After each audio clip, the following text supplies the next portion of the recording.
And I'm here with Jordan. Say hi. Hi, guys. He's another one. Obviously, it's Card Crew, so he's another one doing it with us. And today I'll be deck profiling his AquaActresses with him. And I think we should just jump straight into the deck profile. I must say this is not a really competitive deck. It is just more of a fun deck to start off. Yeah, that's what I like about it. It's just fun. We all like our fun decks, Yeah. to be honest. Okay, we'll jump straight into it. First off, we run 3 Tetra. Explain why. Pretty much, Tetra, it searches out the spell cards which help you get off your players, pretty much. Is that the only reason? Yeah. Yeah. It is really. Also, with it being a level 1, it's just funny to beat down your opponent when it's on like 3,000 attack, which is hilarious. Next up is the triple guppy.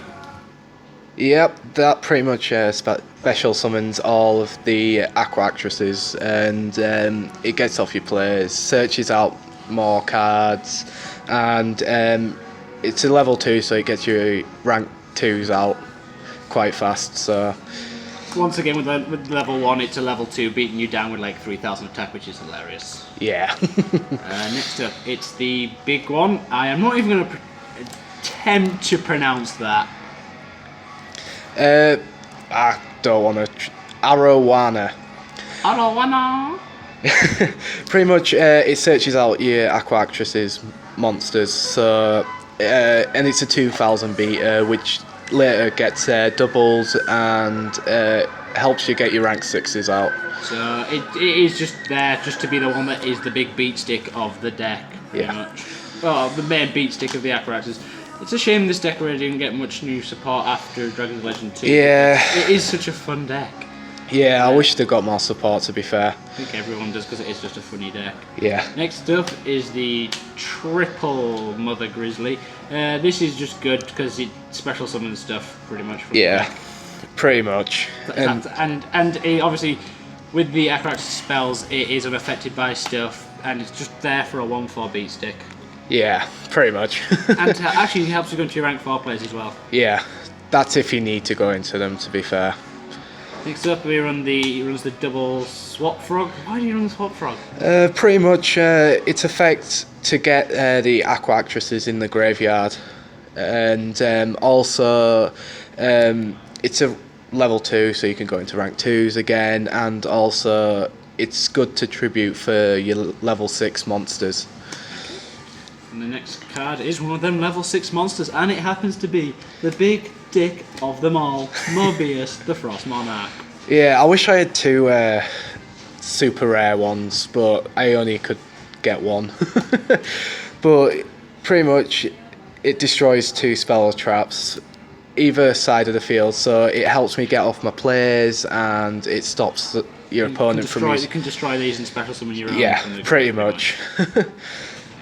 And it's a 2/4 beat stick at level 6, so it's relatively good. Next up is his last monster, which is Hammond, Lord of Striking Thunder. The boss monster.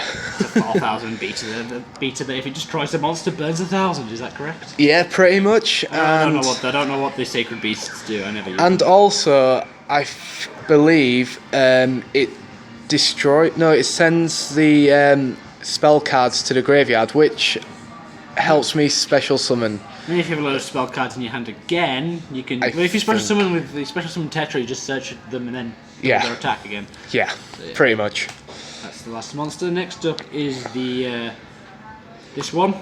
The main card of the deck, I think. Aquarium Stage. Pretty much, it stops your water monsters from being destroyed by battle, and AquaActresses monsters cannot be affected by your opponent's monster effects. The thing I like about it as well, it looks so nice. If it was a common, that'd be such a shame. Yeah. And obviously, it has the effect that all of them do to special summon if it's destroyed. Yeah, pretty much. Next up is Aquarium Set.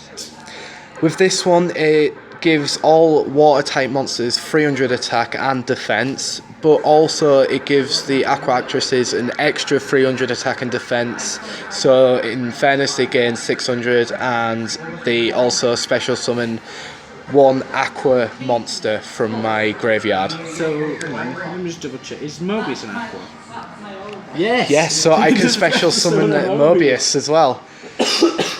So many plays off this one card. Well, that's why I think that one's actually the main one, not the stage, to be honest. No, I think stage is the main one because it stops them from being destroyed by battle, so it keeps them on the field.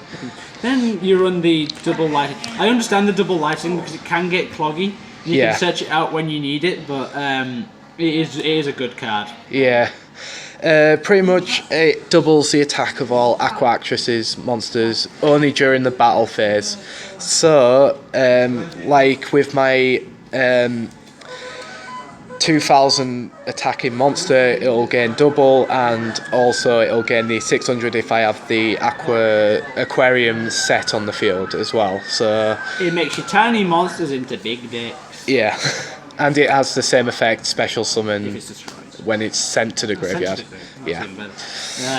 Next up is the triple MST. This is obviously to deal with back row threats of your opponent, but also pop your own to special summon. Yeah. The main staple of the deck. Well, spell card anyway. Well, staple spell. Yeah. Because obviously you need your aquarium lightings and stuff like that. Yeah. And 1-for-1 is pretty self-explanatory. Ditch your card, get your level 1 to your hand. It gets Tetra, pretty much. And Tetra, it pretty much, this gets you, this is a free aquarium card pretty much. Yeah, it pretty much gets Tetra to, is it to the hand? Yes, yeah. To the hand. No, to the field. It special summons it from the hand or deck. Special summon it to the field, yeah. So I can get my plays off. I always think 1-for-1 adds to hand. You know.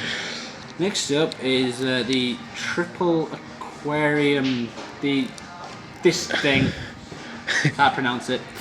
Yeah, pretty much. If you have an AquaActress monster in the graveyard and target one monster on the field, it loses its effect this turn, and also its attack and defense becomes 100. And also, it's unaffected by your opponent's card effects as well. So it stops a lot of plays. You can use this to stop your opponent regecking a card you want on the field. Yeah. Or you can use it on your opponent to say, oh, I'm now going to make that 100, I'm going to attack over it. Yeah, pretty much. So it gets over your opponent's beat sticks, which is something that the deck actually does require if you've only got the little monsters on the field. Yeah. Next up is the triple Carla Haunted. I do understand this as well, because that way you don't have to pop your own spells. Yeah, pretty much. That's pretty much it for Carla Haunted, so you don't have to pop your own spells and special summon. Yeah.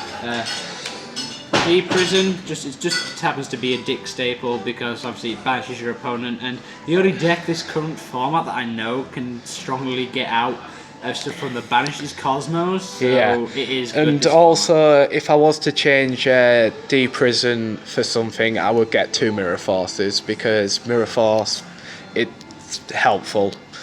I think it's helpful. Personal preference, really. Yeah. But, if you prefer, but this is in here until you get a Mirror Force or something. Yeah. Next up, it's just 2 generic staples. Bottomless, self-explanatory. Against a pendulum meta, this is just such a dick card.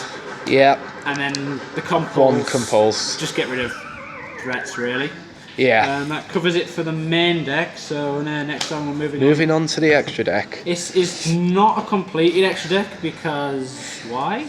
Because I don't really need an extra deck at the moment. Not that I know of, really. But these are the only ones that I use because I can get into them and they help out of certain situations. So, Cat Shark. Pretty much doubles. It doubles the attack, is it? Or does it's there because it's Cat Shark. Yeah, and it's adorable and it's funny to lose against it. Armor Kappa. Pretty much Waboku, and it gains 1,000 attack each time you detach one. And you can only use its effect once per duel, one of them. Yeah. Gachi, everyone knows what Gachi does, and it can just sit there and be a wall if you're ready to defend. Yeah. 101, because stealing monsters is fun. Yeah. Abyss Dweller, because we don't like them graveyard effects, and it actually gains the attack if you get it out, so it'd be a 2/2. And also, if it gives the attack to the AquaActresses, it gives it a hell of a lot more attack because of the doubling of the attack of the other aquarium spell card. So this is a really good card to go into. Yeah.